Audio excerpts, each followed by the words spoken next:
Vis, reci mi, da li princ Vegeta može da se preobrazi u super sajanca kao on?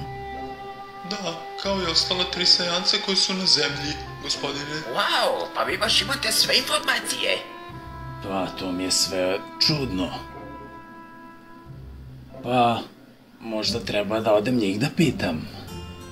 Ali, Lord Biruse, sumnjam da više znaju od Gokua, o super sajancu bogu. Možda, ali neću znati dok ih ne pitam. Vis, koliko nam minuta treba do zemlje? Oko 3 minuta, gospodine. To je odlično vreme. Rešeno je. Vreme je da promerim tu planetu. U vezi toga, gospodine, ne planirate da je uništite, zar ne?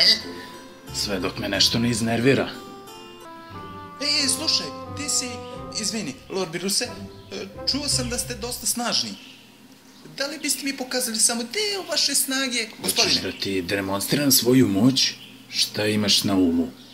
Pa, možemo da spaningujemo, da proverim svoju snagu. Dosta, Goku, dosta si lupo za danas. Živim dugo vremena, ali nisam čuo takav izazov od nekog. Izgledaš dosta sigurno u sebe. Ili si jednostavno obična budala. Da, ovdje se budala. Vidite ga, velika prava budala. Vidite. Zašto da ne? Hajde, napadni me punom snagom. Cool, hvala gospodine. Ali, da li ste sigurni da se borim punom snagom? Ako vas povredim, nemojte se iskaljivati na ovu planetu, molim vas. Imaš moju reč.